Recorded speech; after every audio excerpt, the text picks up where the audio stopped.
Hello friends, this is Worm, and yesterday was a huge day for Destiny 2. For those of y'all who didn't miss it, or who missed it, weren't not in the know, whatever you want to call it. Basically, Into the Light dropped, which the content from that is pretty decent thus far. There's some bugs. I'm affected currently by a bug where I'm unable to progress the quest any further, and so the only weapon I can attune to is Elsie's rifle. But other than that, things do seem to be going very well with Into the Light. But also, and more importantly, the subject matter of this video, we got a reveal of the final shape. A little bit of a reveal of the final shape, including some gameplay and some of the new things that are coming. And there are three major things that they showcased in yesterday's live stream. The first of which is, of course, a new enemy faction. And this new enemy faction is basically the Witnesses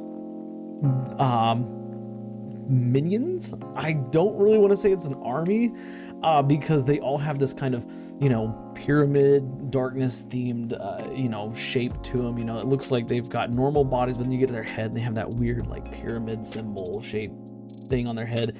Whatever, blah, blah, blah, and they look absolutely fantastic. They have, there's several different iterations of the enemy race, and mind you, this is not like a faction of a race. Like, this is a completely new enemy, like, species, like, race. Like, we have the Taken, I'm sorry, not the Taken, we have the, Taken, the Fallen, the Cabal, the Hive, the Vex. If you want to include the Scorn, I'll take back the Taken. We have four. We have Fallen, Hive, Cabal, and Vex.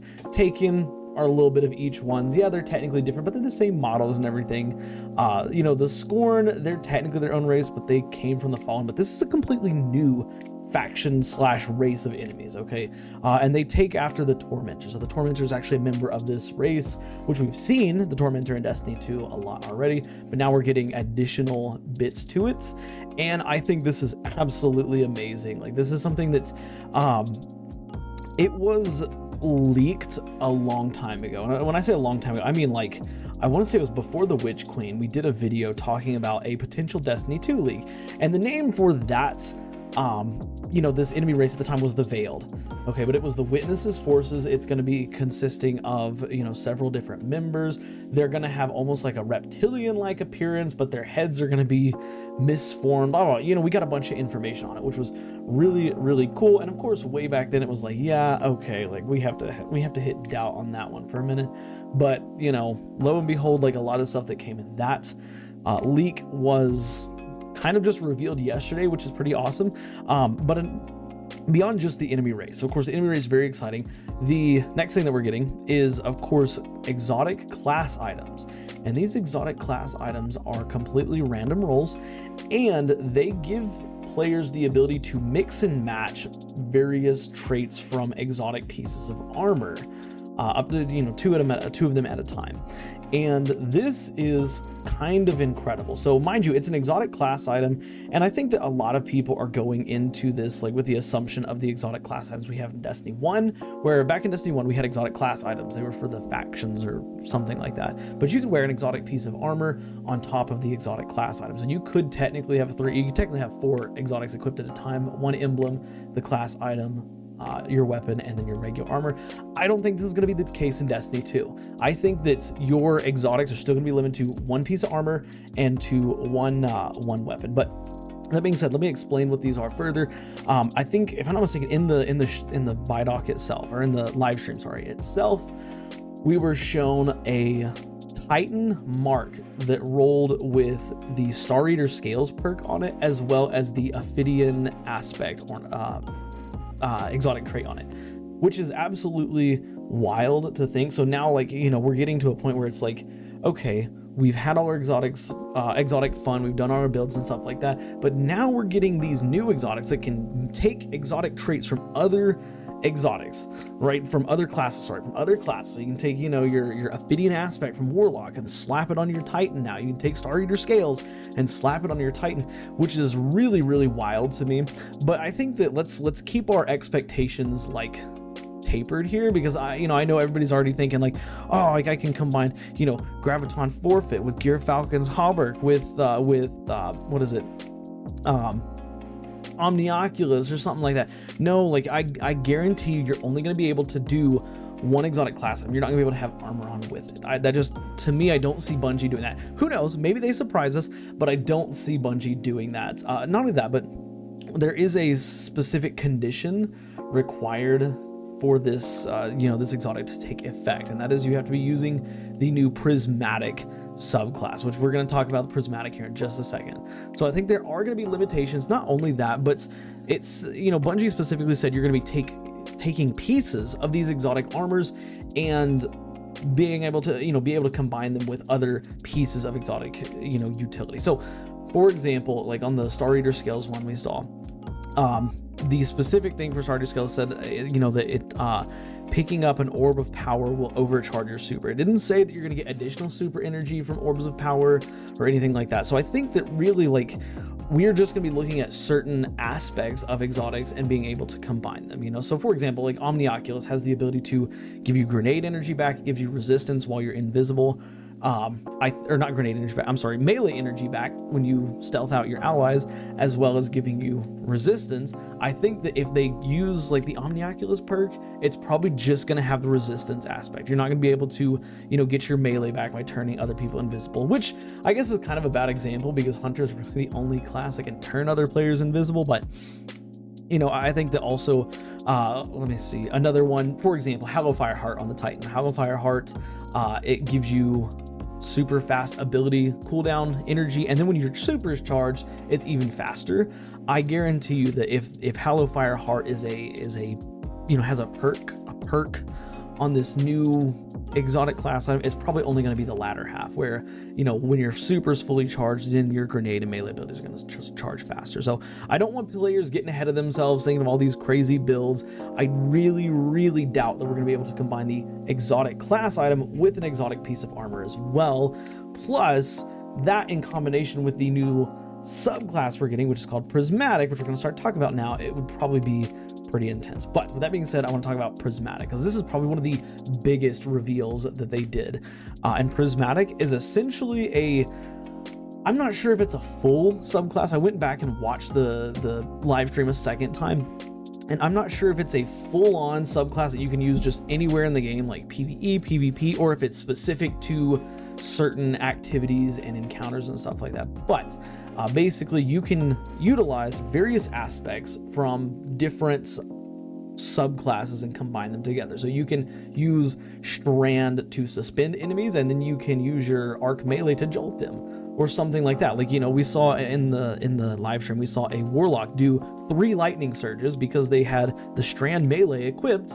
So that, they had the 3 melee charges, but then they lightning surge literally 3 times back to back because they had that aspect on.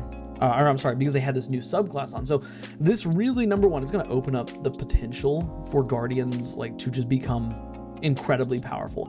And I'm sure there's going to be a balancing factor, and we'll talk about the balancing factor here in just a second. But I mean, right off the top of my head, this is some of the most broken stuff that we've possibly ever seen.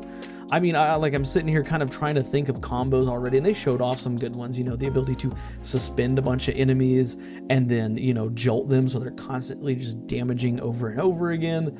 But like stasis plus a solar ignitions and stuff, like it's gonna get really out of hand. It looks like it's gonna be a lot of fun. But again, I think that's keeping in mind that it has to be balanced. It has to be balanced in some way. And I think that probably the balance behind this is there's going to be long cooldowns. Like if you want to use a grenade, an arc grenade and a stasis grenade, for example, there's going to be a super long cooldown between the usage of these. And you're going to have things like, mods like bomber or stuff like that are going to have to really be used in these kits because the cooldowns are going to be long. We also saw the dual bars kind of at the bottom, fill up your light, fill up your dark. And I think that's another balancing factor is as you get stasis or strand kills, it's going to fill up your dark bar, and as you get arc solar void kills, it's going to fill up your light side bar. And so you're going to have to be balancing, basically getting potentially double the amount of kills to get the full power of your kit going. But once it gets going, it's very, very strong. So, I really like the look of it. It looks like it's going to be a lot of fun. It's going to bring a lot of refreshing gameplay into Destiny 2, and I think that it's going to allow for the combos to be potentially limitless. Like, we already have a ton of different, you know, subclass combos that we can do, you know, with the aspect and fragment system, but adding the fact that we can now mix and match, you know, our subclasses. And I'm not sure if it's a dark and a light, or if you could do like 2 light-based subclasses, like, you know, have a void and a solar, or an arc and a void build, or, you know, a stasis and strand. Like, I'm not really sure how that's going to work, but the ability to combine subclasses is going to be really cool. It's going to be really fun, and I am definitely looking forward to it. But I want to also be realistic here. Like, if it's going to be as powerful as they're saying it's going to be, it's going to have a strong balancing factor. But yeah, also one thing that they didn't mention, like, I'm not recalling if they said it was a new subclass. I know they preached about it like being this new subclass, but I'm not sure if it's a new subclass or if it's limited to very specific areas or circumstances. You know, similar to how we have the stasis zones on Europa or the strand zones on Neo Muna, you know, where you can activate them and they get super fast cooldown. Like, I'm not sure if that's going to be something that's accessible anywhere in the game, because I can already see it causing major problems inside of PvP. Again, unless the cooldowns are very, very long, I can see it causing some problems inside of PvP. And they specifically did not mention PvP at all in this documentary, which, granted, I'll say this, you know, the whole final shape, like, the premise of Final Shape is a PvE thing. Like, we're going to fight the biggest bad we've ever known, and so it doesn't make sense they show off a bunch of PvP stuff. But, you know, just something to keep in mind. But yeah, the live stream yesterday had so much awesome information in it. I'm very exciting. I'm very excited. Sorry, I meant to say I'm getting very excited, or whatever. You know what I'm trying to say. Anyways, I'm super excited for it. It looks like it's gonna be a lot of fun. I'm really interested to see this new enemy race, the Dread. They've got one that, like, is literally like a bat, like, has wings and flies like a bat, which I know we've had flying units before. Yeah, flying units like Shanks. They're robots. They hover. They don't fly. But now we're getting an actual winged unit. That's pretty cool. But yeah, super looking forward to it. I don't know. I want to hear your y'all's thoughts on it. Like, really, I think one of the biggest things that I want players' opinions on is the whole light/darkness prismatic subclass. Like, do you think that Bungie is going to just allow us to go gung-ho with it, or do you think there's going to be some severe limitations? And if you think there are limitations, what do you think those limitations are going to be? Like I said, I think that it's going to have long cooldowns, you know, substantially longer than just your average solar, arc, void, stasis, strand 3.0 subclasses and stuff. But yeah, and you know, another thing that really makes me wonder here is, how is this prismatic subclass going to play out? Because, like, I can tell you right now, if I can use multiple subclasses, like, in tandem with one another, I'm not going to go back to one specific subclass. Like, rest in peace subclass 3.0 system, right? Like, rest in peace arc, void, solar, strand, and stasis. Like, I'm going to combine them. So again, I think there has to be some type of a trade-off that Bungie is going to do for prismatic, having that multifaceted levels of power. You know, how is it going to balance out? But yeah, I want to hear your thoughts on it. Of course, if you like today's video, do me a favor, guys. Drop a like, helps the channel out a lot. Subscribe for more daily Destiny content. And do me a favor, watch the videos you see here on the end screen, because for whatever reason, YouTube thinks you will like them. I will see y'all in the next one. Bye for now.